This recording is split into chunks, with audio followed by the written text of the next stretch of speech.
Okay, I don't know if this is going to reach whoever it needs to hear it, but I'm gonna make this video in the hopes that it does reach whoever needs to hear it.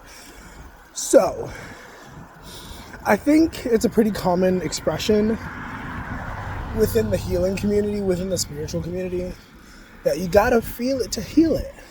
Like, you're not going to heal it if you don't allow yourself to feel it. And if I could get a little bit transparent, if I could get a little candid, the last few days, honestly, the last few weeks for me have been incredibly tumultuous when it comes to my personal emotions. I've been feeling a lot, and I'm about to cough. I've been feeling a lot, and I totally understand, I totally sympathize with folks who, go out of their way to numb the pain. I get it. But you have to get into the habit of allowing yourself to feel it. Like, instead of turning away and, finding something to distract it, you have to sit with it. Like, I don't know everything about emotions. When you look at my astrology, I only have my Venus in Cancer. That's my only water sign energy. But what I do know is that when you continue to avoid something that wants to come up, it's going to keep coming up and it's going to keep getting worse. You know? And I don't know, it does get into tricky waters, tricky territory when you are also psychic identifying and you also recognize that you have the ability to pick up on other people's feelings.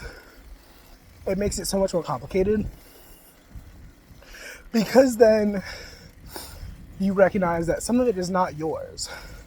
And there's so much information online about protecting yourself and shielding yourself, etc., etc. But I don't know. Because the more I think about alchemy and how a great manifester doesn't protect themselves necessarily, they just turn everything into gold, And it's kind of hard to do that when you're constantly shielding yourself and you're constantly protecting yourself from negative experiences.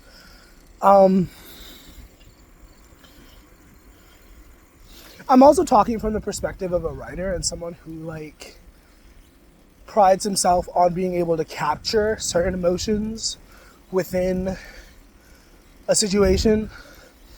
I remember a few nights ago, I took a shower and I was crying profusely in the shower. And I feel like I'm often triggered by taking showers. I'm almost often if there's anything I've been neglecting or anything that I've been it usually comes out in the shower. And it came out, I started crying, and I don't know, part of me believes that it wasn't mine, because once again, especially the last few weeks, I've been really on it when it comes to learning about psychic stuff. And as I've been learning, I've been noticing more things about myself. And it's crazy how often I am actually picking up on the feelings of others.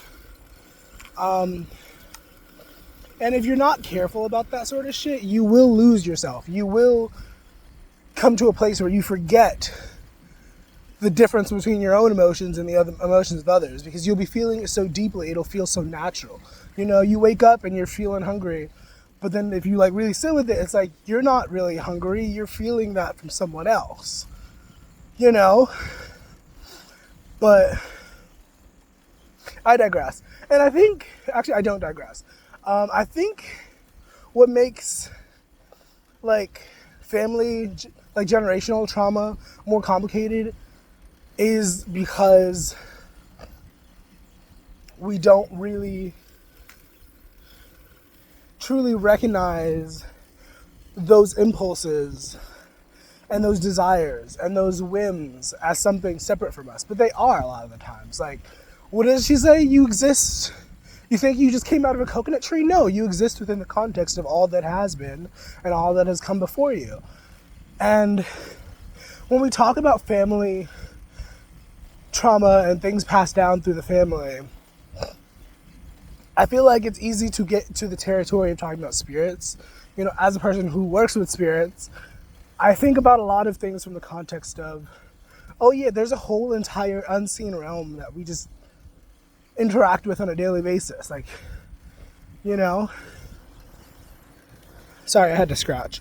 I don't know, I'm a thinker. I like to think about things from different contexts, different perspectives.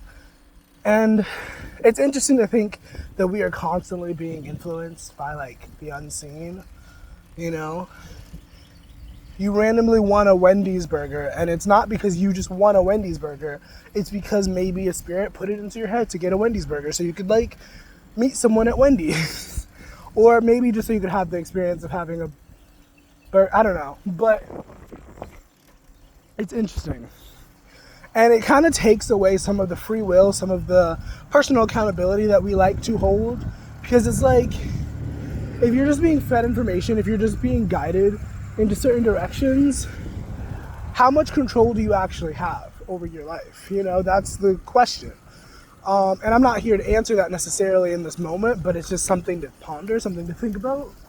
I think, personally,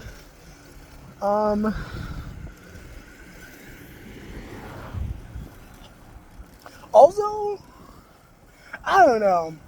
A lot of people play dumb, but I don't know. Sometimes I be really thinking like, how dumb are you? Like, I hate using that word. I hate insulting people's intelligence because I hate when people insult my intelligence. But like, I don't know. The loudest one in the room is usually the dumbest. That's what they say.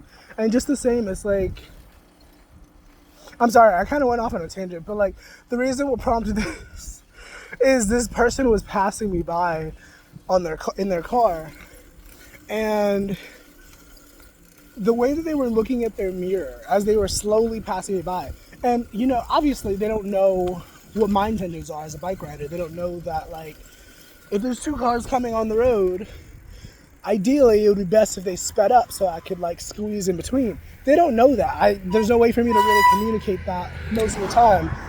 But this dude is slowly driving past me, and something that people do that pisses me off is when they slow down instead of speeding up. I'm like, thank you, because I see where the intention was. I see what you were trying to do, but like, that doesn't make sense. Why would you slow down?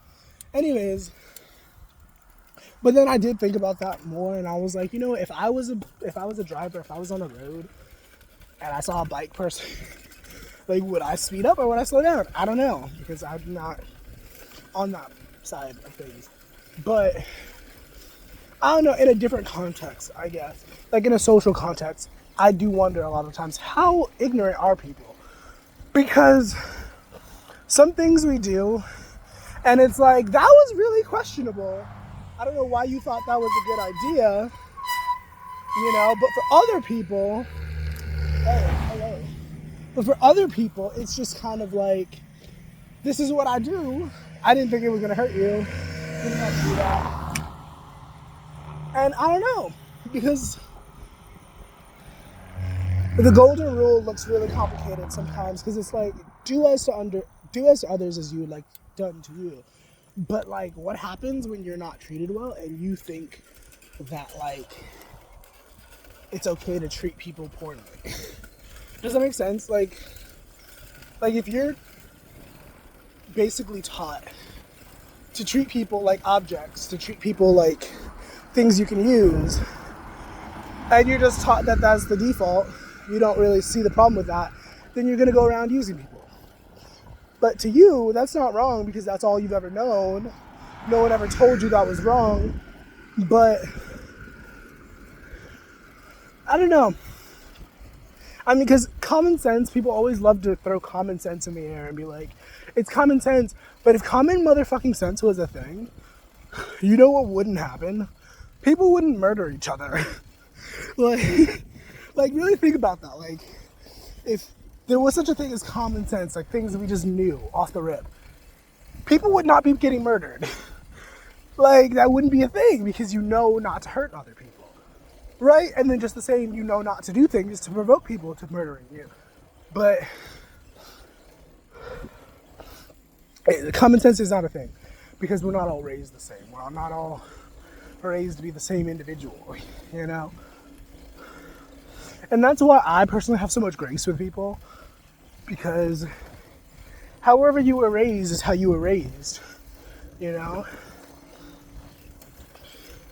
And it just doesn't make sense to me to like hold blame over someone's head when they're just being given information like anybody else, you know? Like, I'm thinking about the story of, I recently heard the story of, what is it? I want to say the Sisters Grimm or whatever. I think it's partially to do with Cinderella's stepmother. I don't know. But the three sisters, they were sisters of they had a bunch of siblings. But specifically they had, actually, they are the sisters, never mind. The three sisters, notoriously evil, right? But when you look at their story, they were taught to be that way by their older siblings, right? So, you know,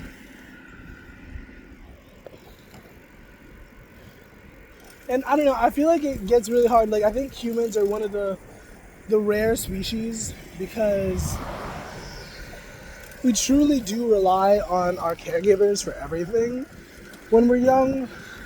And if your caregivers want you to be a certain way, they have every facet in their ability to make that happen because you rely on them to a very unhealthy degree.